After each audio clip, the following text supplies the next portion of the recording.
गुजरात के पोरबंदर के तट पर 20 दिसंबर को जो नजारा दुनिया ने देखा, उसने आधुनिक विज्ञान के सारे नियमों को ताक पर रख दिया है। जहां आज के दौर में परमाणु ताकत से चलने वाले जहाज और लाखों हॉर्स पावर के इंजन वाले युद्धपोत समंदर में दहाड़ते हैं, वहां भारत ने एक ऐसा कारनामा कर दिखाया है जिसने 2025 के अंत में पूरी दुनिया को सन्न कर दिया है। न कोई धुआं, न कोई शोर और न ही मशीन की गड़गड़ाहट, बस हवा के जोर पर और लहरों के भरोसे भारतीय नौसेना का एक ऐसा जहाज अरब सागर के सीने को चीरता हुआ ओमान की राजधानी मस्कट के लिए निकल पड़ा है, जिसमें लोहे की एक कील तक नहीं लगी है। जी हाँ, आपने बिल्कुल सही सुना, एक ऐसा जहाज जो सिला हुआ है। ये कोई जादू नहीं, बल्कि भारत की वो 5वीं सदी की खोई हुई विद्या है जिसे आज के वैज्ञानिकों ने दोबारा जिंदा कर दिया है। बिना इंजन, बिना पेट्रोल समंदर चीरकर ओमान पहुंचा भारत का बाहुबली। 5वीं सदी की तकनीक से हिल गई 21वीं सदी की दुनिया। न एक कील, न लोहे का टुकड़ा, सिर्फ नारियल की रस्सी से बंधे जहाज ने किया वो करिश्मा, जिसे देख नासा के वैज्ञानिक भी खुजा रहे सिर। IIT मद्रास के दिमाग और केरल के हाथों ने रचा इतिहास। हजारों साल पुराने अजंता मॉडल से भारत ने फिर से जीता हिंद महासागर। अंग्रेजों का लिखा इतिहास हुआ अब कूड़े का ढेर। संजीव सान्याल ने खोला वो राज जिसने साबित कर दिया कोलंबस से पहले हम थे समंदर के असली राजा। पोरबंदर से मस्कट तक गूंजी भारत की विजय गाथा, दुनिया को दिखा दी नए भारत की पुरानी ताकत। INSV कौंडिन्य, ये नाम याद कर लीजिए, क्योंकि ये सिर्फ एक जहाज नहीं बल्कि उस झूठ के मुंह पर तमाचा है जो हमें बचपन से पढ़ाया गया कि भारत को दुनिया की खोज विदेशियों ने की थी। जब 15 जांबाज नाविक इस बिना इंजन वाले लकड़ी के ढांचे पर सवार होकर निकले तो उनके पास न तो कोई बैकअप इंजन था और न ही कोई आधुनिक सहारा, सिर्फ था तो वो भरोसा जो हमारे पूर्वजों ने हजारों साल पहले कमाया था। लेकिन आखिर कैसे नारियल की रस्सियों से बंधा ये जहाज तूफानी लहरों को झेल रहा है? IIT मद्रास ने इसमें ऐसा क्या दिमाग लगाया कि ये डूबने की बजाय लहरों के साथ खेल रहा है? और संजीव सान्याल ने इस यात्रा के पीछे कौन सा वो बड़ा राज खोला है जिसने पश्चिम के इतिहासकारों की बोलती बंद कर दी है? हम आपको बताएंगे इस धमाकेदार खबर की पूरी कहानी, तो बने रहिएगा वीडियो पर। और इस संबंध में आपके जो भी विचार हों कमेंट में लिखकर जरूर बताइएगा। लोहे और इंजन को भारत की ना, अब जरा दिमाग पर जोर डालिए और सोचिए, आज की दुनिया में अगर आपकी बाइक या कार का इंजन बंद हो जाए तो आप सड़क पर 1 इंच आगे नहीं बढ़ सकते। लेकिन यहाँ बात हो रही है हजारों किलोमीटर गहरे और खतरनाक समंदर की, जहाँ लहरें पहाड़ों जितनी ऊंची उठती हैं। वहाँ बिना इंजन के जाना आत्महत्या करने जैसा लगता है ना? लेकिन यही तो भारतीय नौसेना का जिगरा है। INSV कौंडिन्य में कोई इंजन नहीं है, कोई प्रोपेलर नहीं है और सबसे बड़ी बात, इसमें लोहे की कीलें या नट बोल्ट भी नहीं है। ये पूरी तरह से लकड़ी के तख्तों को आपस में सीकर बनाया गया है। इसे टंकाई विधि कहते हैं। अब आप पूछेंगे कि भाई, सिलाई तो कपड़ों की होती है, जहाज की सिलाई कैसे हो सकती है? तो यही वो प्राचीन विज्ञान है जो 5वीं शताब्दी ईस्वी में भारत के पास था। इसमें लकड़ी के फट्टों को जोड़ने के लिए लोहे की कीलों का नहीं बल्कि नारियल के रेशों से बनी रस्सियों का इस्तेमाल किया गया है। इसके बाद इसे प्राकृतिक गोंद, तेल और राल से सील किया गया है ताकि पानी की एक बूंद भी अंदर न आ सके। ये जहाज 19.6 मीटर लंबा है और इसका वजन और बनावट ऐसी है कि ये हवा के रुख के साथ पानी पर फिसलता है। आज जब दुनिया स्टील और कार्बन फाइबर के पीछे पागल है, भारत ने लकड़ी और रस्सी से वो मजबूती हासिल की है जिसे देखकर बड़े बड़े इंजीनियर हैरान हैं। तूफानों को सोख लेने वाली जादुई तकनीक। आपके मन में ये सवाल जरूर उठ रहा होगा कि लोहे का जहाज मजबूत होता है या रस्सी से बंधा हुआ लकड़ी का जहाज? आम दिमाग कहेगा लोहा, लेकिन यहाँ विज्ञान कुछ और ही कहता है। और यही वो राज है जिसे IIT मद्रास की टीम ने डिकोड किया है। जब समंदर में तूफान आता है और बड़ी बड़ी लहरें जहाज से टकराती हैं, तो लोहे के जहाज सख्त होने की वजह से उस टक्कर का विरोध करते हैं जिससे उनके टूटने का खतरा रहता है। लेकिन INSV कौंडिन्य की ये सिलाई वाली तकनीक उसे लचीला बनाती है। जैसे ही लहर टकराती है, जहाज का ढांचा उस चोट को सोख लेता है, थोड़ा मुड़ता है और फिर अपनी जगह वापस आ जाता है। बिल्कुल वैसे ही जैसे आंधी में सख्त पेड़ टूट जाते हैं लेकिन लचीली घास बच जाती है। टाइम्स ऑफ इंडिया की रिपोर्ट बताती है कि इस जहाज का पतवार लहरों की एनर्जी को एब्जॉर्ब कर लेता है।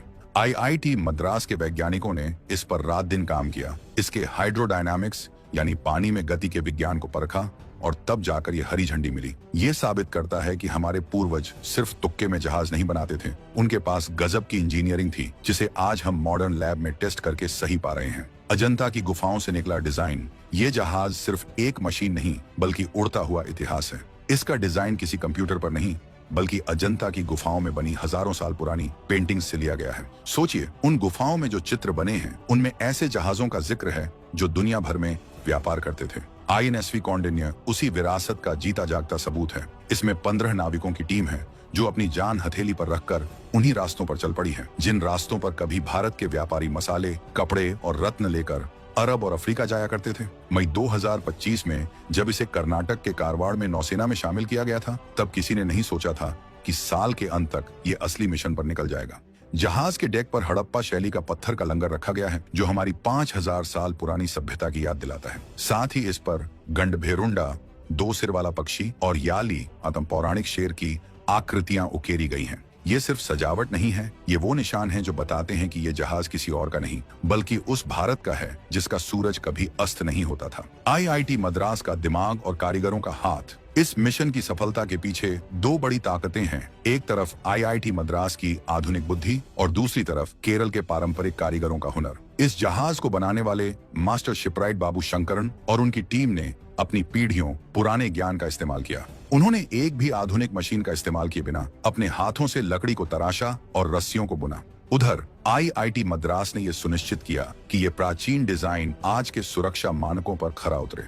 उन्होंने जहाज की स्थिरता की जांच की, ये देखा कि अगर जहाज टेढ़ा हो जाए तो क्या वो सीधा हो पाएगा। ये संगम है ऋषि परंपरा और आधुनिक विज्ञान का। संजीव सान्याल जो प्रधानमंत्री के आर्थिक सलाहकार परिषद के सदस्य हैं और इस प्रोजेक्ट के पीछे की एक प्रमुख आवाज है, उन्होंने साफ किया कि ये प्रोजेक्ट सिर्फ एक शौक नहीं है, इसका मकसद इतिहास को फिर से लिखना है। एएनआई को दिए इंटरव्यू में उन्होंने जो कहा वो हर भारतीय का सीना चौड़ा कर देगा। उन्होंने कहा कि हमें हमेशा ये पढ़ाया गया कि भारतीय लोग तो बस अपनी जमीन पर बैठे रहते थे और इंतजार करते थे कि कब कोई सिकंदर या कोई अंग्रेज आकर उन्हें जीत ले, लेकिन सच ये है कि हम विजेता थे, हम खोज करता थे। संजीव सान्याल ने खोली इतिहास की पोल। संजीव सान्याल ने जो मुद्दा उठाया है वो बहुत गहरा है। उन्होंने कहा कि फोनीशियन लोगों, जिन्हें पश्चिम में महान नाविक माना जाता है, से बहुत पहले भारतीय नाविक हिंद महासागर पर राज कर रहे थे। हमारे पास ऐसे ऐसे भाड़े के सैनिक और साहसी व्यापारी थे जो बिना जीपीएस और बिना रडार के सिर्फ तारों को देखकर रास्ता खोज लेते थे। आईएनएसवी कौंडिन्य की ये यात्रा प्राचीन समुद्री व्यापार मार्गों का पुनर्मूल्यांकन है। इसका मतलब है कि हम दुनिया को बता रहे हैं कि बेटा, जब तुम लोग ठीक से कपड़े पहनना भी नहीं जानते थे, तब हम समंदर के रास्ते दुनिया से व्यापार कर रहे थे। भारत से ओमान और दक्षिण पूर्व एशिया का रास्ता हमारा नेशनल हाईवे हुआ करता था। ये यात्रा उस झूठ को ध्वस्त कर रही है जिसमें भारतीयों को डरपोक और कूपमंडूक बताया गया। ये जहाज बता रहा है कि हम पैसिव नहीं थे, हम एक्टिव थे, आक्रामक थे और निडर थे। 2025 का भारत अब अपनी शर्तों पर अपना इतिहास दुनिया को बता रहा है और उसके लिए किसी किताब की नहीं बल्कि ऐसे जीते जागते सबूतों की जरूरत है। ओमान ही क्यों, एक रणनीतिक संदेश।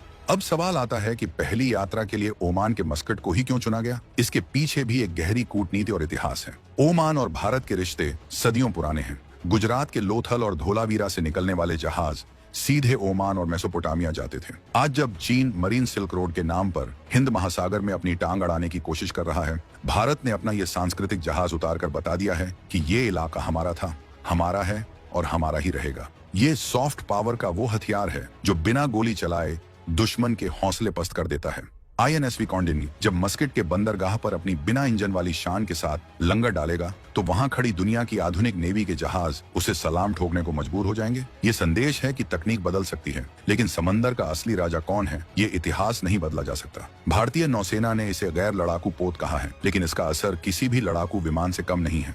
ये हमारे हौसलों की उड़ान है जो हवा के रुख को भी अपना गुलाम बना लेती है। 15 जांबाजों की असली परीक्षा। जरा उस दृश्य की कल्पना कीजिए। खुले समंदर में रात का अंधेरा है, चारों तरफ सिर्फ काला पानी है, न इंजन की आवाज, न बिजली की रोशनी, सिवाय जरूरी नेविगेशन लाइट के। 15 नाविक सिर्फ हवा की सरसराहट और रस्सियों के कसने की आवाज सुन रहे हैं। उनकी जिंदगी पूरी तरह से प्रकृति के रहमो क्रम पर है। अगर हवा रुक गई तो जहाज रुक जाएगा, अगर तूफान आया तो उन्हें अपनी सूझबूझ से जहाज को बचाना होगा। ये कोई लग्जरी क्रूज नहीं है, ये तपस्या है। इन नाविकों को विशेष ट्रेनिंग दी गई है कि कैसे प्राचीन तरीकों से दिशा पता करें, कैसे बादलों को देखकर मौसम का अंदाजा लगाएं। ये वो हुनर है जो लगभग विलुप्त हो चुका था, जिसे भारत ने फिर से जिंदा कर दिया है। ये यात्रा आसान नहीं है। पोरबंदर से मस्कट की दूरी और अरब सागर का मिजाज दोनों ही जानलेवा हो सकते हैं, लेकिन यही वो जोखिम है जो एक साधारण देश को महान राष्ट्र बनाता है।